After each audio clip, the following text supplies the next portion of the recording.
میرے نبی پاک صلی اللہ تعالیٰ علیہ وسلم نے فرمایا شعبان میرا مہینہ ہے، رمضان میرے رب کا مہینہ ہے۔ اتنی برکتوں والا مہینہ، اتنی شانوں والا مہینہ ماہ رمضان، آپ نے کچھ باتوں کا بڑا ہی خیال رکھنا ہے۔ ایک تو آپ نے کوشش کرنی ہے نمازیں ذوق کے ساتھ پڑھی جائیں، یعنی ایک ہے کہ اوہو ٹانگیں نہیں اٹھ رہی اب تراویح کا ٹائم، نہ اس میں کجی ہے، اس میں تھوڑا سا ذوق کی کمزوری ہے۔ اٹھنا ہے تو شوق سے اٹھنا ہے، بھاگ کے اٹھنا ہے۔ آپ نے مسجد کے ساتھ دلچسپی پیدا کرنی ہے، کوشش کرنی ہے مسجد کی صفائی بھی رمضان میں ہمارے ہی سے ہی آئے۔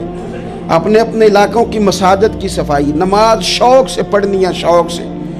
آپ نے رمضان المبارک میں کوشش کرنی ہے کہ آپ یہ کہیں کہ زیادہ سے زیادہ میں نہ دوسروں کو نواز سکوں، میں نہ چپکے سے پہنچوں کسی غریب تک، خود سے جاؤں اور رمضان سے پہلے جاؤں، تاکہ وہ پہلا روزہ جو اس نے رکھنا ہے نا، وہ اسی لنگر سے رکھے جو میرے حصے میں آئے، اور اس کو اپنا موسم سمجھیں جس کی وجہ سے اللہ آپ کو ثواب دے رہا ہے، اس کو موسم سمجھیں جس کی وجہ سے اجر مل رہا ہے۔ اور کوشش کریں کسی کو کپڑا جوڑا سوٹ دینا ہے، کسی طالب علم کو، امام مسجد کو، کسی غریب کو، کسی بوڑھی اماں کو، اپنے کسی چچا کو، اپنے دادا کو تحفہ دینا ہے تو وہ بھی شروع رمضان میں دے، تاکہ وہ آسانی سے سلا لے، سلا کے پہن لے۔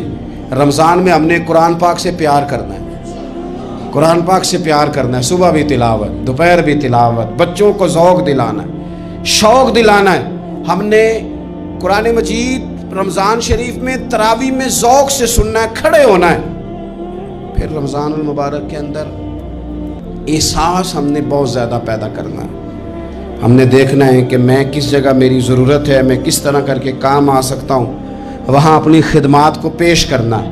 پھر اس سے آگے آپ بڑھیں گے۔ رمضان شریف کے اندر سحری میں اٹھنا تو ہے نا جی، دہی لینے بھی جانا پڑتا ہے، دودھ لینے بھی کئی دفعہ جانا پڑتا ہے، تو اٹھنا تو ہے۔ تو ایسا نہ کریں کہ 10 منٹ پہلے اٹھیں، اٹھ کے پہلے تہجد کی نماز پڑھیں، وہ نماز جس کے بارے میں میرے نبی پاک علیہ السلام نے فرمایا جب بندہ تہجد کے لیے کھڑا ہوتا ہے تو رب اسے دیکھ کے مسکراتا ہے، جو اس کی شان کے لائق۔ باقی نمازوں پہ ثواب ہو رہا ہے، تہجد کے وقت اللہ مسکرا رہا ہے۔ اور حضور فرماتے ہیں اگر جوان آدمی تہجد کے لیے اٹھے تو رب فرشتوں کے سامنے فخر فرماتا ہے۔ تو تہجد کی نماز ہر روز موقع ہونا ہے، اٹھنا ہے۔ شہری کے لیے تو اٹھنا ہی ہے، تو وہی وقت تہجد کا ہے، خوب تہجد کی نماز پڑھنی۔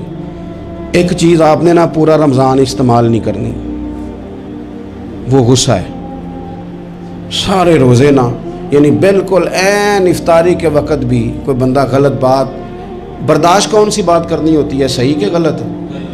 صحیح کو تو برداشت کرنے کی ضرورت ہی نہیں ہوتی، برداشت کرنی غلط بات ہوتی ہے، اس کو سہنا ہے، اسے کہنا یار روزے ہیں، رب کی رحمت برس رہی ہے، جہاں میں نے تجھے اللہ کی رضا کے لیے معاف کیا۔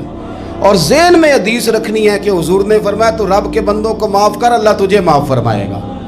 رمضان شریف میں اور سعادت کے ساتھ اور پیار کے ساتھ، اور غیبت نہیں کرنی کسی کی بھی، کسی ادارے کی نہیں، کسی بندے کی نہیں، غیبت نہیں کرنی۔ آپ کو حدیث میں ملے گا کہ نبی پاک علیہ السلام نے کچھ بیویوں سے کہا تھا کہ تم نے تو روزہ توڑ دیا ہے، اور تم نے حلال کے ساتھ رکھا تھا، حرام کے ساتھ توڑ دیا۔ یا رسول اللہ کس طرح؟ فرمایا غیبت نہیں کی تم نے، مردہ بھائی کا گوشت نہیں کھایا، یہ بہت بڑا جرم ہے، اس سے بچنا ہے۔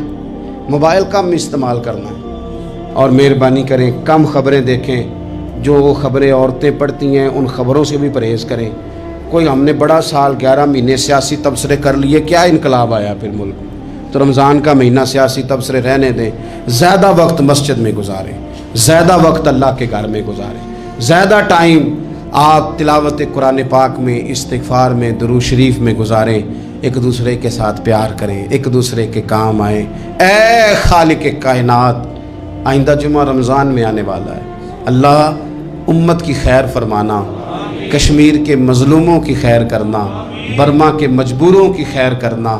پاکستان تیرے نبی پاک علیہ السلام کے نام پر، کلمے کے نام پر بنایا گیا وطن ہے، اللہ اس میں دین کا جھنڈا نافذ فرما دے، اس وطن عزیز کو قیامت کی صبح تک قائم فرمانا، اور اللہ ہم سب کو بھائی چارے سے، پیار سے، محبت سے، ایک دوسرے کے احساس میں زندہ رکھنا۔ اس ماہ مقدس میں تو جن لوگوں کو معاف کرے گا ہم سب کے نام بھی اس میں شامل